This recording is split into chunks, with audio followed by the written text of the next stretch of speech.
ห้องน้ำไหม้แล้วล่ะบ่น้องละฮะห้องน้ำไหม้แล้วล่ะบ่เธอวันนี้น้องละแต่งตัวงามเลยได้ไปยังติ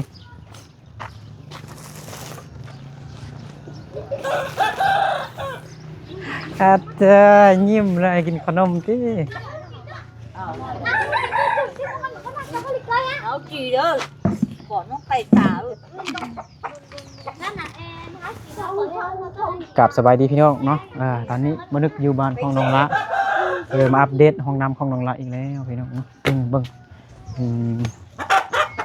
ฮอตใส่แล้วติมันนี่บ่ได้มาเฮ็ดบ่มันนี่สร้างเพิ่นบ่ได้มาเฮ็ด สบายดีน้องละ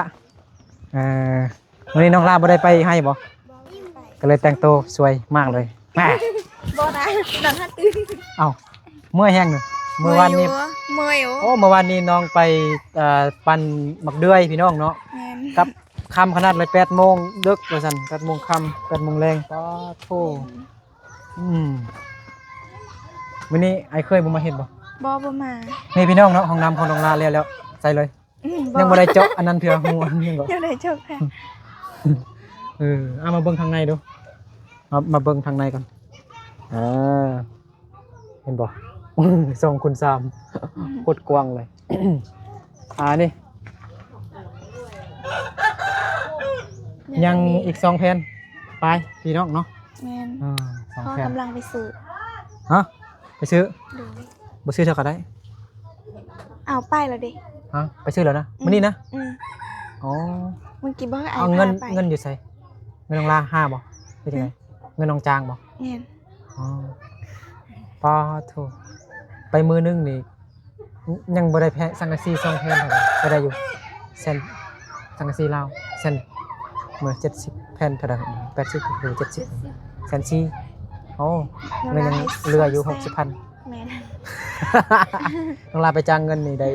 2 แสนซื้อสังกะสีแสน4ยัง 60,000กีบแม่นพอซ้ำนะยังได้ซื้อกินอีกเด้ตอนไปอันผู้ใหญ่เพิ่นก็ว่ายังข่าวเวียกอยู่ยังบ่ได้อันนั้นเทื่อยังบ่ได้ส่งเงินให้น้องเทื่อโดย 100% เพิ่นสิเฮ็ดให้มันแล้วหมดว่าซั่นแบบผู้ใหญ่เพิ่นว่าข่าวเวียกนะโดยยังบ่ได้เจาะอันนี้เถอะเนาะบ่ได้เทื่อโธ่ไอ้เฮาก็เคยเห็นห้องน้ำ2 คูณ 3เลยแม่แน่ไงแฮงคือในสร้างก็เฮ็ดยากแท้น้องลากันยังยืดตัวเนาะเฮ็ดยากค่ะแม่นแบบนี้ส่วนแรกเขาจะเฮ็ดเป็น2 ห้องแล้วเนาะแม่น2 ห้องนะคันห้องนึงอาบน้ำห้องนึงถ่ายสิแต่มันก็ยังกระเทินอยู่เด้คันสิเฮ็ด2 ห้องน่ะมันสัมภาษณ์ว่ามันน้อยใช่นะคุณซีห้องเดียวจังได๋2 ห้องแม่นต้อง2 คูณ 4ก่อนเนาะโอ้ยนี่แตกอ่ะอิฐบล็อกนี่ยังเหลืออยู่พี่น้องมาเบิ่งอิฐบล็อกยังเหลืออยู่มันก็ไล่เหลือยังเหลืออยู่เป็นหยังแต่ยังก็ปูนบ่เพิ่นว่าบ่พอยังปูนบ่ปูนเฮ็ดไว้ซำนี้ก่อนตามที่ผู้ใหญ่เพิ่นบอกไอ้นึกมาแม่นให้อ้ายนี่มาอัปเดตเบิ่งก่อนยังตัวใดโดยยังขาดตัวใดแล้วบัดนั้นเราเพิ่นสิช่วยน้องลาอีกตื้มพี่น้องเนาะFC ผู้ใหญ่เพิ่นอยู่ทางอเมริกาไอ้เพิ่นว่าข่าวเวียกว่าซั่นบ่ได้มาตลาดส่งเงินบ่ได้ว่าซั่นน้อยแฮงเด้ออาบน้ำสบายเนาะอาบน้ำในเต้นอาบน้ำเลยเนาะอาบน้ำเป็นชั่วโมงน้องลาอาบน้ำเป็นชั่วโมงครั้งแรกในชีวิตที่น้องลาได้ห้องน้ำแบบกอจังสี่เนาะที่ผ่านมาก็เคยใส่แต่ห้องน้ำแคบๆแล้วก็มุงด้วยหญ้าฟ้าไม้เหี่ยไม้ฟากเนาะวันนี้เราความฝันของน้องลากลายเป็นจริงแล้วแม่ความฝันกลายเป็นจริงแล้วขอบใจขอบคุณผู้ใหญ่เพิ่นหลายๆเนาะขอบใจหลายๆเด้ออยากช่วยน้องลาเลยดีใจหลายแข็งๆดีเนาะงามแต่อิฐบล็อกนี่นะบางคนนี่เขาเฮ็ดนี่มันบ่นั่นนะมันจะ อีหยังหินนี่เขาใส่หินมันก้อนใหญ่หั่นน่ะมันก็เลยเบิ่งบ่งามหั่นน่ะเนาะแต่อันนี้เพิ่นใส่หินน้อยๆทรายก็หลายอยู่จ้ะ 2 คูณ 3พี่น้องโอ้กว้างแฮงต้องอาบน้ำอยู่บ่นี้ เนาะ แม่นว่าเฮ็ดประตูอยู่ อันนั้นมันเจาะหูมันอยู่นี่หูอันนั้นมันโอเคครับเฮ็ดนี่2 ล้านกีบพี่น้องเนาะตอนนี้ยังขาดปูนเนาะปูนจากเป่านี่เขาว่า เพราะว่าให้ตื่มเป่านึ่งเปาะ และยังจะโบกอีกเนาะให้มันงาม ตอนนี้คือยังปูนจากเป่าเนาะยังขาดปูนเนาะแต่บ่ฮู้ว่าจำนวนจากเป่ากันนะแล้วก็บานประตูพี่น้องเนาะบานประตู แม่น แล้วก็ทางน้องลายสีโบกให้มันงามอีกก็จังได๋ทรายยังเนาะ ใส่หยังนั่น ทรายยังลายอยู่เนาะมีแต่ปูนเนาะ แม่น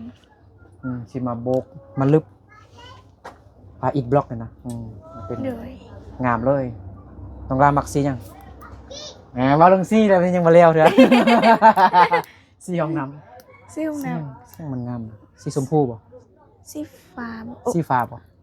หรือว่าสีแบบฟ้าก็บ่แม่นฟ้าแบบ จัง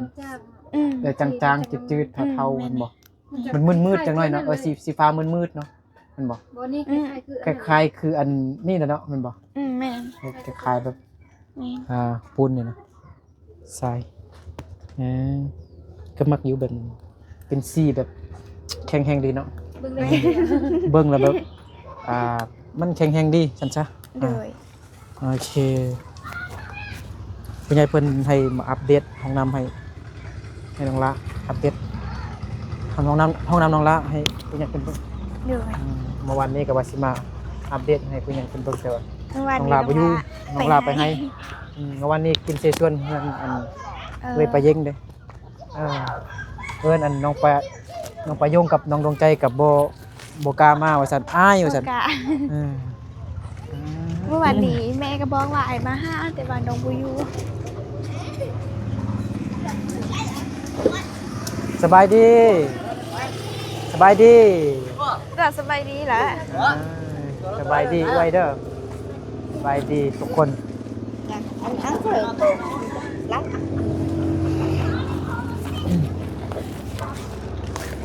ขนมหมดแล้ว แกมเหล้าแกมเบียร์หมดแล้วขนม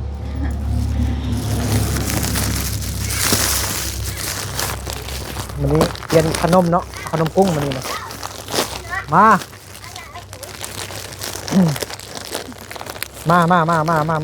อะไรมาก่อนได้ก่อน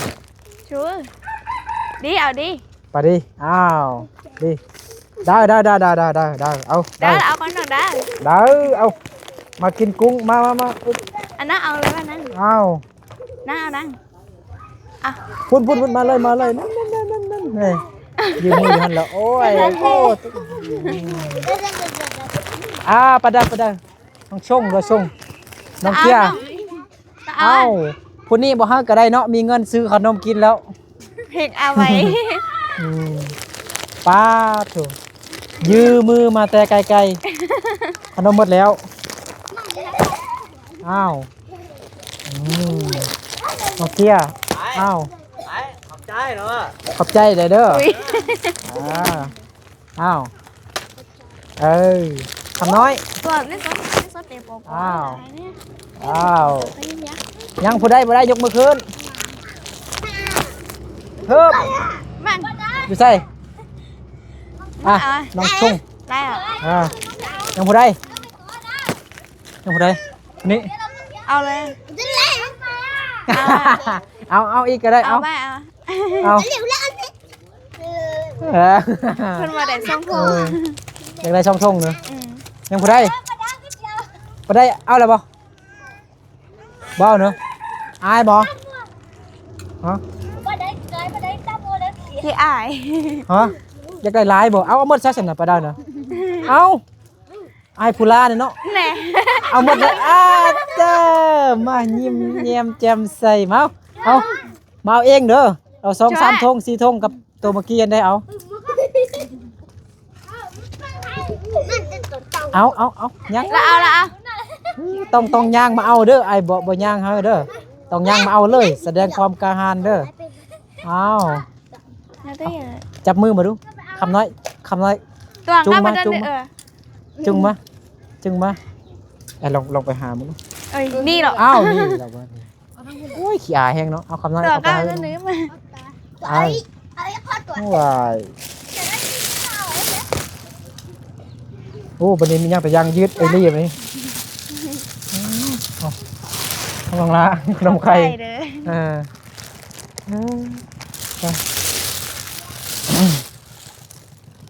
มีแต่ตับไก่แล้วบัดนี้ไอ้นึกบ่ได้ เอาไปกินข้าวเอาไปกินกับข้าวกันแบลง นี่ก็ ตับไก่มันบอกเอาไปกินกับข้าว บ่ไอเลี้ยงมา อุ้ย 4 คิด ตัว ว่าเอาไปกินกับข้าว โมแม่นเอาให้มากกิน เถอะ อ่า ฐานะก็เหมือน เธอ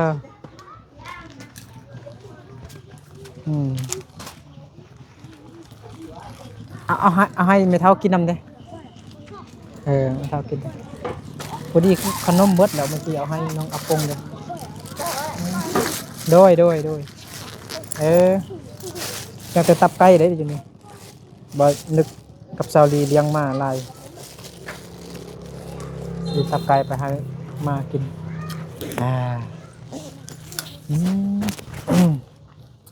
ผู้ใหญ่เพิ่นทางอเมริกาก็ให้บ่นึกอัปเดตห้องน้ำอัน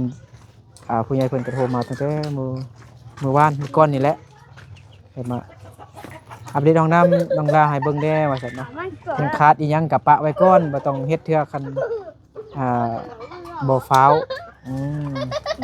ผู้ใหญ่เพิ่นยังคาเวียกอันใดขาดก็ปะไว้ก่อนผู้ใหญ่เพิ่นว่า 100% สิเฮ็ดน้องน้ำให้น้องลาให้มันแล้วสำเร็จหมดเลย เด้อ เพิ่นยังบ่ทันวางเถอะ เด้อ อีหยังโอ้ยกินขนมหลายแล้วปากหลายแล้วบัดนี้ฮะ นั่นได้อยู่ซอสสีทา ฮะผู้นี้ชื่อหยังนี่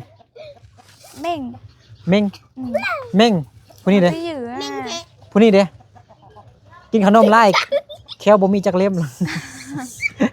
เม่งผู้นี้เด้ แซงดาว แซงดาวอ๋อแซงดาวแซงเดือนผู้นี้เด้ อาลู ฮะ ซื้อเขาเฮียนอาลู อาลูอาลง อาลู แซงดาวเม่งคำน้อยประดิประได้อีหยังน่ะคือหัวมีเงินหลายเนาะเงินหลายเนาะคำน้อยพ่อมาแล้วบ่ฮะ โทรมาเถอะ เดี๋ยวต้นคำน้อยนี่อันนี้ให้กันประดิประได้เอา ได้อันเนี้ยได้ นี่เนาะ เอาเงินให้ก็บ่เอานี่เอาขนมให้ก็บ่เอาโอ้ยเหี้ยพุ่นเด้ไปบอกไม่โซนไปบอกไม่โซนเหี้ยลูกไม่เท่าแล้ว ตัวจะเดียวตัว เอานำไปให้ฮอดเฮือนฮอดห้องนอนพุ่นเอาเงินให้ก็บ่เอาเนาะได้นี่ เล่นนี่เป็นไอ ไว้น้องน้ำฮู้อันนี้มีผู้ใดเนาะมีดินคายอยู่โมๆนี่นะจัก20คูณ20น่ะ โอ้โห พอเฮ็ดเฮือนแล้วเนาะผู้ใหญ่เพิ่นถาม ซื้อ ซื้อไปยงให้ ตัว เพราะว่า ตัว มัน มันไก่ ไกลหั่นนะเพราะว่ามันไกลจากน้ำคันมันมีอยู่แบบอยู่อันเก่าน้ำมันก็เพิ่นก็สิสวยอีกอะนะเพิ่นก็เป็นห่วง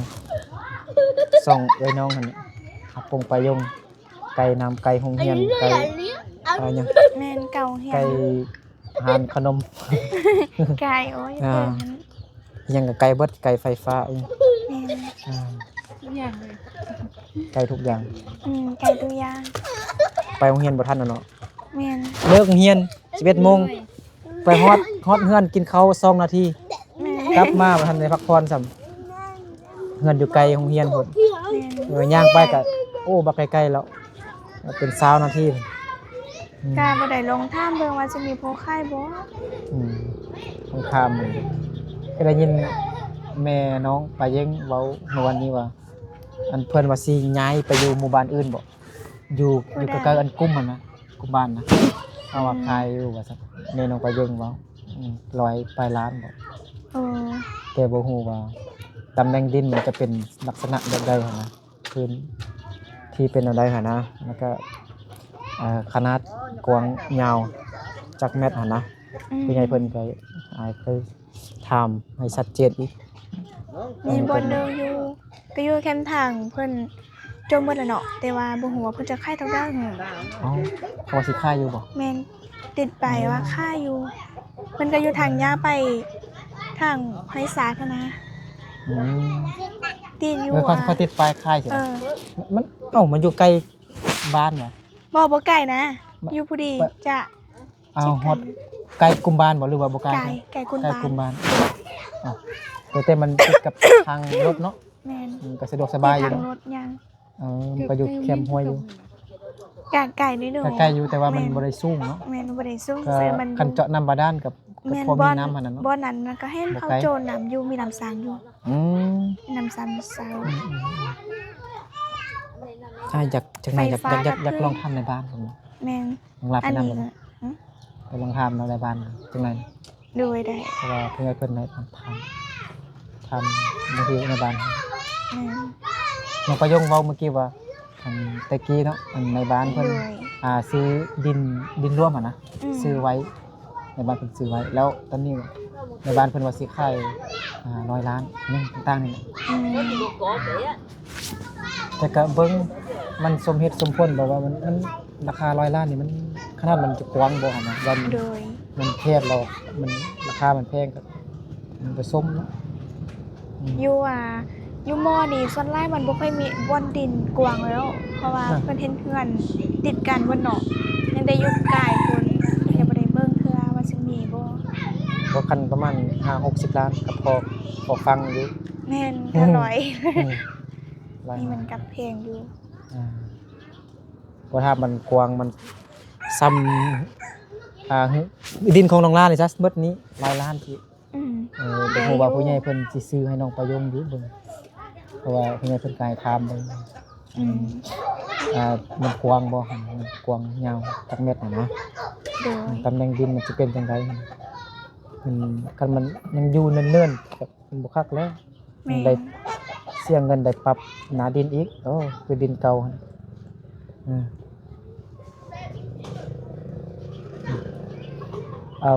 มื้อนี้พอไปกับเขาไปซื้อ ได้ สัง กั กะ บ สี อ้ายโดย อ๋อฮีบเฮ็ดให้มันสำเร็จสิเซาแล้วเนาะ น้องลาก็ยักเซาห้องน้ำมันมือแล้วเนาะ แม่ แต่เกิดมาบ่เคยใส่ห้องน้ำแบบงามๆจังซี่เนาะ ไอ้คารุซิงไปเนาะพ่อไปนำ อ๋อไปทาง 18 18นี่บ่ แม่นอาจจะไปเมื่อกี้นี้ซื่อ อืมผู้ใหญ่เพิ่นให้อัปเดตตั้งแต่เพิ่นโทรมาตั้งแต่เมื่อวานมื้อก่อนพุ่นแหละไอ้มาเมื่อวานนี้แต่ว่าบ่ทันได้อัปเดตน้อง ๆเลย น้องน้องลาบ่อยู่ แม่นลูกลาไปให้ คันน้องคันไอ้ทายยันบ่มีคนเบิ่งกันนะคันสิทายไอ้หนึงนะต้องมีน้องลานนำต้องมีนางเอกนำมื้อนี้อาจจะไปบ้านพุ่นไปบ้านอายพุ่นห้วยปอไกลห้วยเสงแงมไป โดย ไปกินข้าวสามัคคีกับพ่อแม่พี่น้องกินข้าวซื่อ ไปเราค่อยมาตอนแรกนี่ซื่อ ๆอาจจะแต่เช้าพุ่นเลย ๆใกล้ 8 เนาะ 9โมงนั่น ใกล้แล้วก็ต้องใช้เวลาเด้ ไกล60กว่ากิโลเมตรนั่นแหละ อืม กันนับตั้งแต่เพื่อนบ้านผมน้องรักเสียดหยังกินแมลงนะ เสียได้ผักกาดมา ผักกาดกินผักกาดอีกแล้ว กินแต่ผักกาด มีผักกาดเราไม่ยังกิน กินผักละลายฮะเนี่ยสุขภาพดีกินจีนลายมันก็ดีเลย อยากกินศีลก็บ่มีเงินซื้อ ก็ได้กินผักกาด กินผักละลายมันดีต่อสุขภาพเดินกินเท่านึงซีน เลย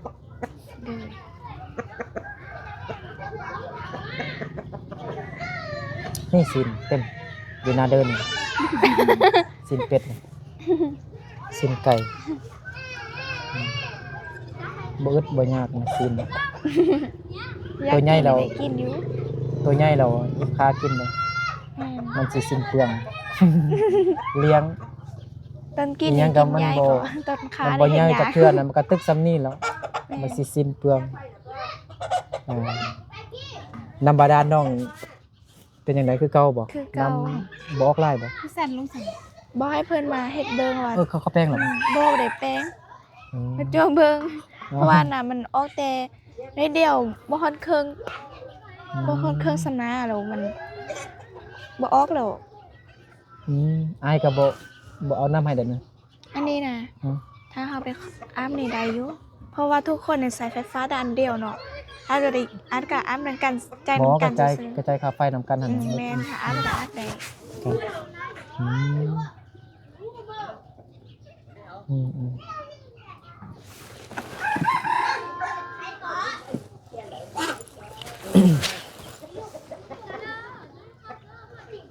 จักหน่อย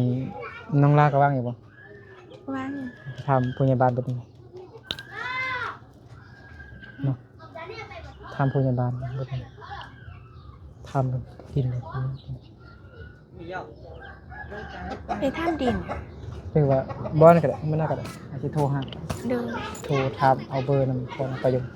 มันจะมีเบอร์ในบ้านอยู่ที่โทรถามเขาก็ได้ ดีนี่สิโทรถามเพิ่นว่าจะมีบอลไข่บ่ เอาบอลที่แบบมันอยู่มอ เดิน เลยนะ เดิน ยิงมอยิงแพงเนาะ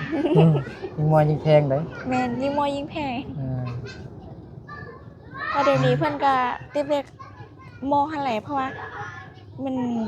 ดินที่ว่ามันบ่ไหลเนาะเพราะว่าบ่ทั้งยาวแล้วก็มีน้ำแดเพิ่นก็อยากให้แพงซื่อ อ๋อแม่นอยู่ใกล้กับ ๆแม่น บ่แพงเนาะ แม่ คือดินอยู่เชิงภูนั่นแหละไกลเทไกลว่าเนาะ แม่น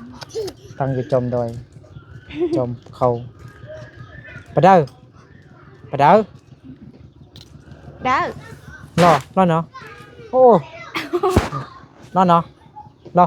เนาะรอเนาะโอ้ยตีลังกาลงได้จังได๋นะอืมพอคำน้อยกับบ่มาหั่น บ่มาเทื่อ อ๋อ ก็แบบว่าสิมามื้ออื่นนี่แหละแต่ว่ายังบ่ฮู้ว่าสิมาบ่ เก็บเงินไล่ๆแล้วเนาะโอ้ โอ้เทื่อ แม่คำน้อยบ่ไปนำนี่รักลมผู้สาวเลยที่ แม่คำน้อยหึ่งอยู่ก่อน อืม ลมนำตลอดว่าอย่าง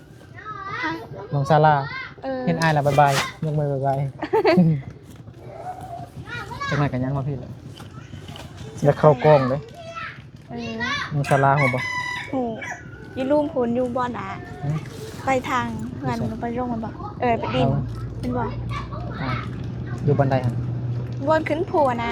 เป็นบ่ขึ้นภูจะขึ้นไปทางดินลงไปโรงนะ คือเราอยู่หัส มันสาย อยู่บ่ไกลๆ ตะ กั เบิ น ง ยัง ทั่ว อืมอยู่บ่ไกลๆกันยังหัวอายอยู่เนาะหน้าตาดำๆคืออยู่นะอายนั่นนี่มาหัน เออ สลาคนนี้นะคนนี้ คิดว่าผู้ญี่ปุ่น มึงนะ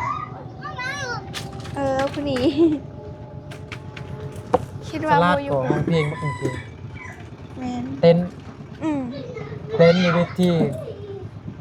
มันเป็นคนที่มีความสมานบ่ เต้นเดี๋ยวอายเลยสลาแม่นบ่